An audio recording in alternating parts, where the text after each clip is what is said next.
welcome to the channel. Thank you for tuning in. So as you can see, I have yet another tuna homage to review. Just when I thought I was done, they pulled me back in. Now, this watch was sent over by a very good subscriber, a Mr. Neil Davidson.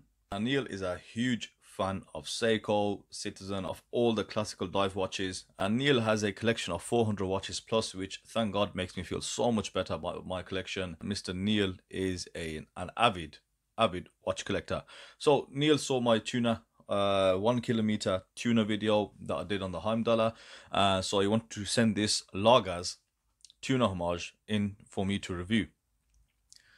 Now, when it comes to these tuna watches, I've looked at so many tunas on this channel, I've done comparisons, etc. But I've never really pinpointed which exact tuna the model is homaging. That's because I find that quite difficult. I think out of the whole Seiko range, the tuna range is by far the most confusing for me because that has the most variants. I've said it in the previous video, is that, you know, how many homages there are, you know, there's in fact more tuna variants of this tuna. So the one I have in front of me is by a company called Largaz. They are on the AliExpress store, and this is most similar to the SBBN011, also perhaps the SBBN013 or the SBDX005. I could be here all day. So without further ado, let's start looking at the watch. In the bottom corner, you'll see the subscribe button. Make sure you hit it if you haven't done so already. Notification bell, please ring it so you're up to date with all the latest reviews, and make sure you check the description for any links. So let's start off by talking about the specifications. The construction is 316L stainless steel, including the bezel, the crown, the case back. However, that shroud that you see is full ceramic. You've got a 60-click unidirectional bezel with a ceramic bezel insert.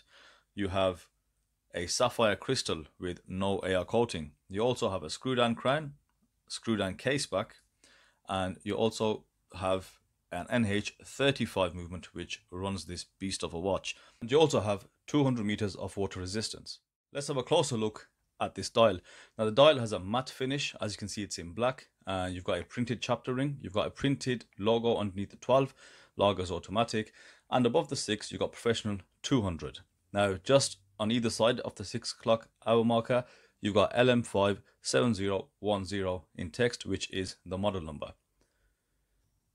Now the hour markers are predominantly circular, and you've got this applied layered loom style of indice, and at the 12 o'clock you've got a triangle. You've also got these outlines at 12 o'clock, 6 o'clock and 9 o'clock, and you've got a frame around the date window at 3. The handset used is nicknamed Tuna Frogman style hands, which the finishing is fully brushed. Of course, you can see they're in gilt, and you've got that line which goes through the center of the hour and the minute hand. And the seconds hand is also brushed with that lollipop at the end, with again a line going through it. So the dimensions are as follows. You've got a case diameter of 52 millimeters, and vertically you've got a diameter of 53.4. You've got a lug to lug of, if you turn it around and measure it by the actual lugs, because as we saw on the 1 kilometer tuna by Heimdallr, the lugs are actually shorter than the diameter of the shroud. It's actually at 41 millimeters. Got a case thickness of 17.4 millimeters and a lug width of 22 millimeters. The weight of the watch is around 195 grams, so just below 200 grams, making it a very substantial watch. Now you've got a black ceramic bezel insert with that triangle at 12 o'clock, which is loomed by the way, and you've got baton indices at every hour. Every other hour you've got 10, 20, 30, 40, 50, going up to 60, and you've got dots for the minutes.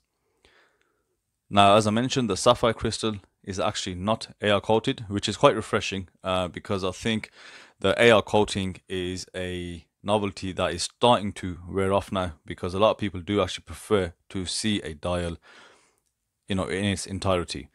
The bezel, as I mentioned, was a 60-click bezel. Now, that's pretty strange. We're used to 120-click bezels. Now, obviously, the original tuners, as far as I know, they did have a model that came out with 60 clicks. I think it can still, obviously, do the job.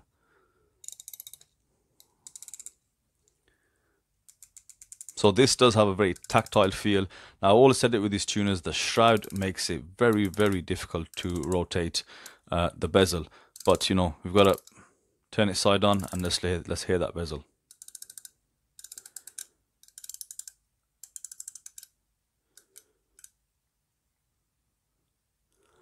The alignment is off just slightly, as you can see.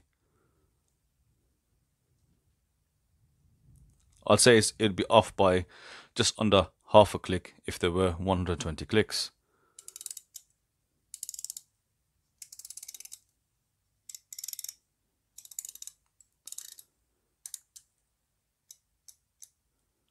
But I would say it does have quite a tactile feel and quite a mechanical sound behind it. And it does feel pretty solid. So I'm not actually too fussed that it doesn't have 120 clicks.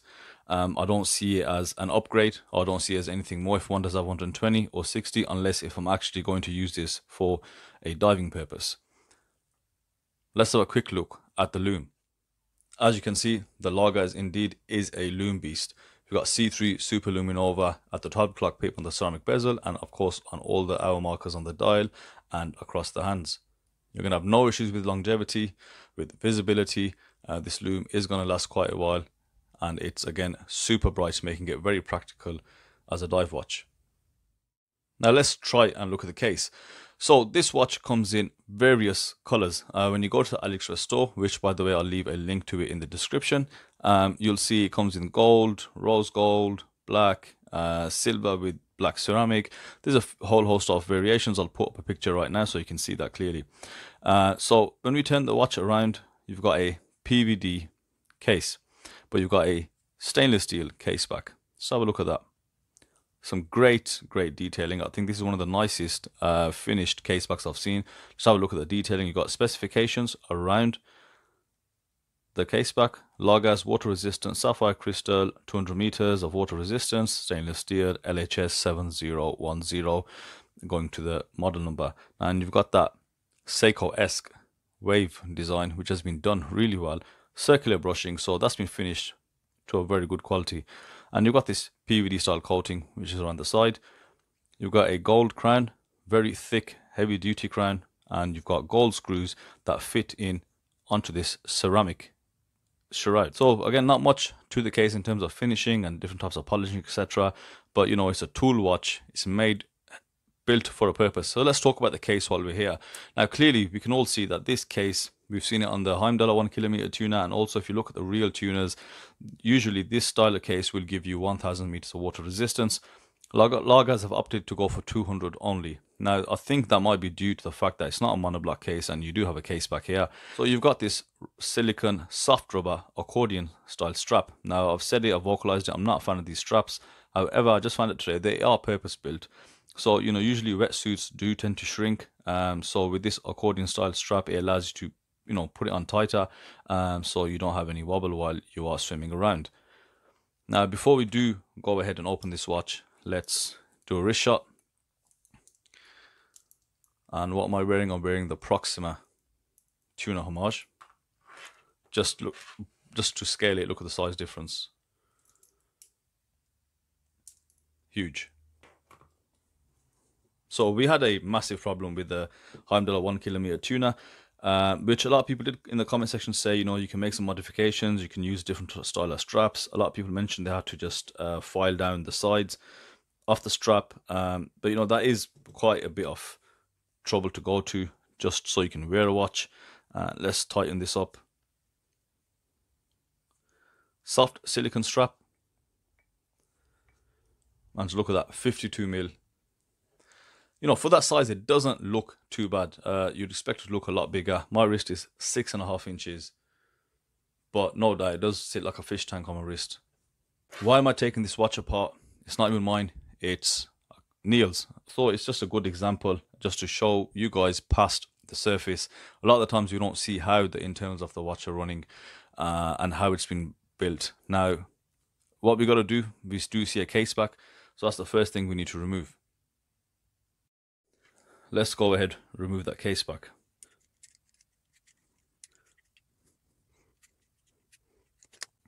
I should really remove the straps. So you've got drill lugs, which makes it quite a bit easier to remove these. Now the watch doesn't use 2.5mm fat boy spring bars. I think these are the next level down, around 1.8mm. Still solid spring bars. Now that we've taken that off, let's continue with unscrewing the case back.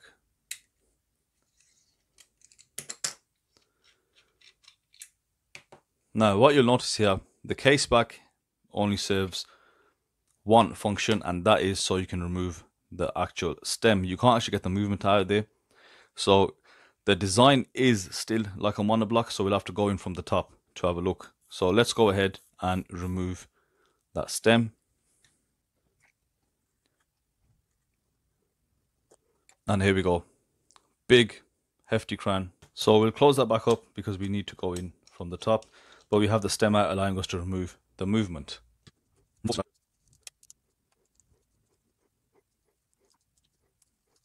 Now we can remove the shroud with that full ceramic ring.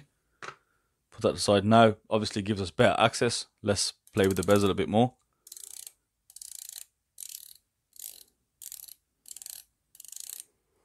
Okay, now watch this.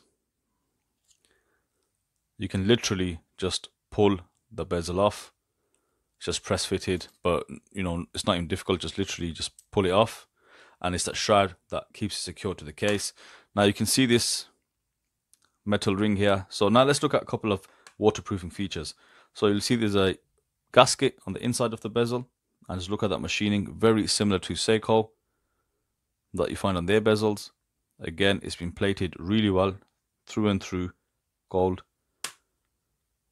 You've also got a gasket around this crystal holder, and you can see now, if you look at this click spring, again very similar to Seiko, with clicks either side. Now I need to take this to the bench case back opener, and let's get this off. So this screws out anti-clockwise.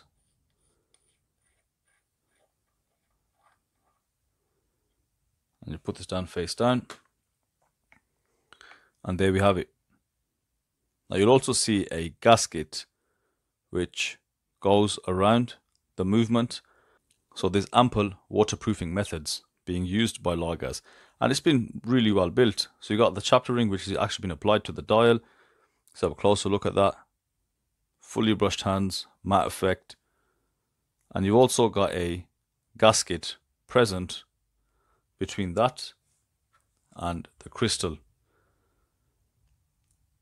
So going back to my point, ample waterproofing. Now sometimes we ask, why does this watch cost so much, from AliExpress, etc., Chinese homages, etc. But if you just look at a watch, look at all these individual pieces, look how well they've been machined, look how well they fit. You know what, there is a cost behind it. And when you look at a watch like this, it's been built extremely well. So you don't actually mind that you've got to pay a certain amount. And what do these sell for? These sell for around £150 on AliExpress. So around the $200, $220 mark. I think you are getting a lot of watch for that money, considering the specifications are also present.